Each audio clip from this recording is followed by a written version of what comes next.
Jobs crisis is one of the biggest, if not the biggest issue the state faces. We have 440,000 people unemployed at the moment. Since this government came to power, we've seen that level static, and we've seen long-term unemployment increase by 14.5% to a shocking 200,000 people. Now, recent research has found out that the unemployment rate amongst 15 to 19-year-olds runs at 45%, and from 20 to 24-year-olds runs at 33%. These are staggering figures constituting a lost generation. At the same time, we had 76,000 people leave the state through emigration last year. That's 1,346 people a week. The majority of these, again, young people. Last year, in excess of 1,600 companies became insolvent, and thousands of other sole traders did likewise. Now, behind each of these statistics is individuals who invested their heart, their soul, and their savings in their businesses, and workers who are now left, very many of them, without an employed future.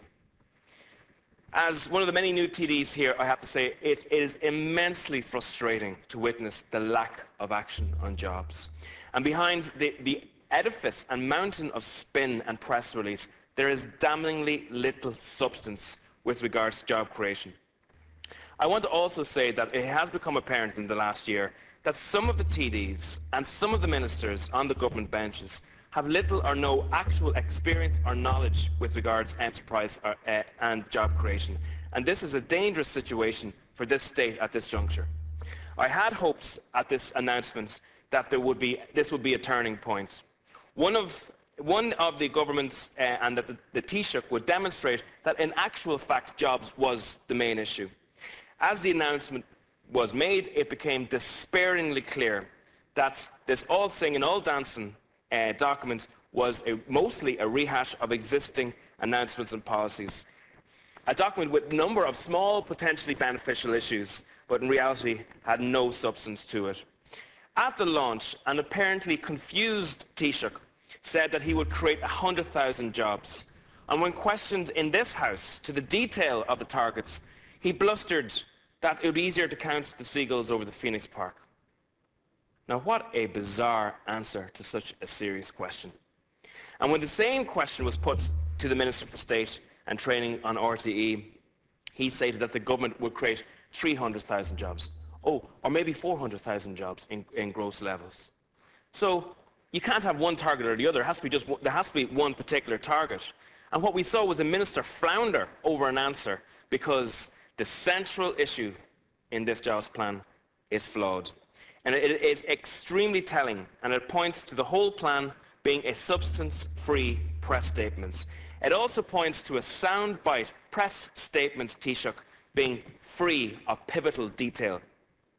In business, you have a term, you can't manage if you don't measure to targets. How else will the government know if this plan is working on a quarterly or annual basis? How else will it know what changes to make, what economic levers to pull to sort things out? With no quarterly or annual jobs targets, this government is not even attempting to do either. The only existing target we have from it is that the Department of Finance says that unemployment will be 14% this year, and that's based on an over-optimistic target of a growth level of 1.6%. When will the ministers of the government go to the Department of Finance to be briefed that this 1.6% is pie in the sky? In announcing the plan, the minister was at pains to point out that it will be delivered within the existing budgets and that no other finance will be available. And just as a point of order, I'd like, if possible, that the ministers would listen to the content of the speech. The budget for Enterprise Ireland has been reduced by 14.3% since 2009. The budget for the county enterprise boards has also been reduced by 30% since 2009. The IDA has seen its budget reduced by 10% since last year. The amalgamation of some of these bodies is also a cause of concern, and as the previous speaker spoke of, there is a serious danger of amalgamating the county enterprise boards with the local authorities. Most small businesses actually see the local authorities as places where you pay rates or you get charged in other elements. And I can tell you, while the local authorities in most cases do a good job in what they do, the reality is, in my experience, is that most people in the local authorities are not orientated with regards to enterprise or jobs. and this will be dangerous. Also, there's talk of some of the administration of this are being taken under the wing of Enterprise Ireland, and I'd like if we could tease out further exactly how that will happen, because what impact will Enterprise Ireland actually have on the county enterprise boards or its new function within the local authorities in future? Okay. Also, the administration of the agencies, it must have some local control by local councillors, etc. Now, the government aims to create up to 400,000 jobs on a reduced budget in this plan over the next number of years. Now, the creation of that many jobs will be next to nearly impossible in that period of time, in a period of economic growth, where there was investment going into the country. Right now we have a period where private investment is in serious retraction, and this government has intensified the level of by pulling their own investment out of the state. So that creation of jobs without the funds, when the funds are going in the opposite direction, are going to be next to impossible. It's clear that the priority is not jobs. It is clear that the priority is not people.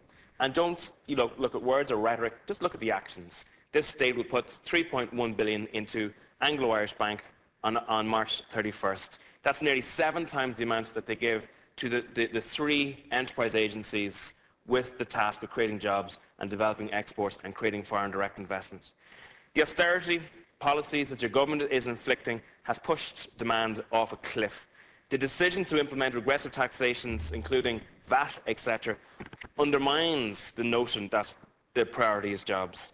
If jobs were the priority, why has this government not found a mechanism to deal with upward-only rents? As has been said, upward-only rents undermine the very competitiveness. The rents of this state are 100% the European average. If the minimum wage was 100% the European average, this government would be in there very, very quickly. The retail sector lost in the last 46 months 55,000 jobs, and seemingly 40,000 jobs are actually under major pressure there. Retail Excellent Ireland recently found out that rent accounts for between 20 and 40% of costs in retail businesses in this state, as opposed to a European average of 6.5%. Grafton Street is the 2nd most expensive street in Europe and the 5th in the world, and all of the streets in the state are some formula of that expense. And this is unsustainable in the medium to long term. Fine Gael and Labour are now hiding behind unpublished advice from the AG on this issue.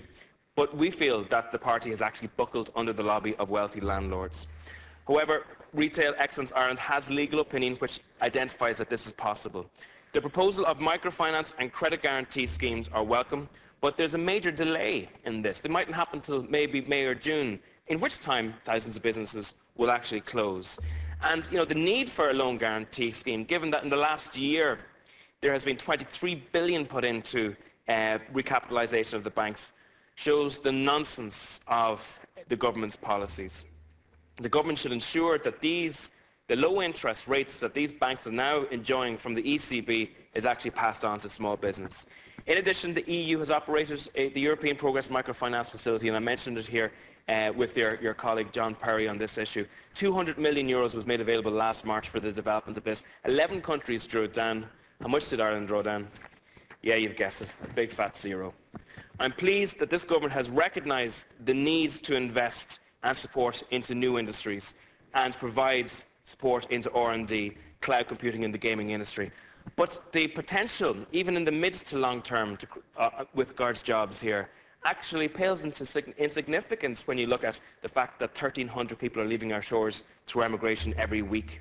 Little or nothing is being done for the domestic economy, with 72% of employment is actually in small and micro-sized industry.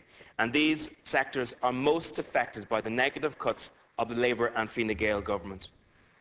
There is a need to target support in this sector, and I asked the Minister in this House that would he develop an emergency enterprise unit, maybe as part of his existing department or part of an existing agency. I rang the department, and the department said, well, there's no way that they could access or engage with businesses such as Spicer's Bakery, who is symbolic of a large number of small Irish businesses who have been on the go for generations but are being forced to contract radically due to the environments that they're in. And something like this could go into a small business, look at its costs, infrastructure, see maybe if there are other elements that are outside the core business of the company, such as maybe bad debts with regards property, etc., and see could they be hived off in some way and that the core business could remain functional. But no, there's hand-wringing and there's shaking of heads when the business is closed, and indeed there's a cost of 20,000 euros a year for each individual that goes on the dole, never mind the personal cost to individuals. We've asked the government to do something about the size of contracts, and even in this document we see the ambition maybe for contracts to be reduced in size. But the actual fact is the government is going the opposite direction, because you're centralising the whole procurement process, which is making contracts bigger, which makes it more difficult for small businesses to actually get jobs. And we have an example where Bord Gáis contract will be €500 million over the next 10 years, which will have the effect of pushing out small contractors who were previously employed on the infrastructure up until recently.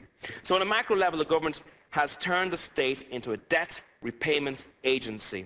What we need is a Keynesian-type counter-cyclical stimulation. 750,000 jobs were created by the Obama administration in the States in January alone. Obviously, the country is much bigger and is far more closed than this small open economy. But what the government needs to do is to take a leaf out of that Keynesian-type policy. The government could invest into infrastructure at the moment. It could download funds from the European Investment Bank, from the European Progress Microfinance Facility, from the European Investment Fund. And it could create, competitiveness now, which would be jobs intensive now, but would also make this country attractive to foreign direct investment in the future. With regards, the second issue that this state needs to get involved is in the domestic business. It needs to cut costs and make small businesses competitiveness. It needs to look at the costs of upward-only rents, credit, energy, etc. The third issue is to reform the enterprise development sector, where entrepreneurs would have access to mentoring, training, grants, where they would have a neutral space, not in a local authority, where it would be clean and professional, where they could bring new businesses in and try to sell to their new customers. And fourth of all, we need to develop the All-Ireland economy. It has to be noted, in this 124-page document, there were 7 lines given to the idea of developing an All-Ireland economy. Right now we have IDA, Enterprise Ireland, Invest NI, plus the plethora of embassies around the state, around the world, which are duplicating roles, which, if they were rationalised and focused on the growing economies, such as the BRIC economies, there would be extra funds available in which you could harvest to increase the output of these organisations. But there's no effort to bring Invest NI, the IDA, and Enterprise Ireland, and the expensive embassy infrastructure into one alignment. And I would ask the question, how many jobs has the embassy in South Africa created in the last year? How many jobs has the embassy in New York created last year? How many jobs has each of the embassies, the 76 embassies around the planet, actually created? Is there even a cost-benefit analysis? I can tell you, if you had a small Irish business who had an office abroad and they were using that to export, if you asked them, how much was that office making as a profit to them? It would be on the tip of their tongue. But is it on the tip of the tongue of the minister? I would very much doubt it, unfortunately. So we welcome the fact that the Taoiseach has actually taken responsibility in this. And despite the fact that the Taoiseach remains quite confused and the ministers remain quite confused with regards exactly how many jobs, gross and net, they expect to take from this plan, this Taoiseach himself is now on the hook for the responsibility of job creation in this state. It's a heavy responsibility, and it's a responsibility that Sinn Féin will not allow him shirk from.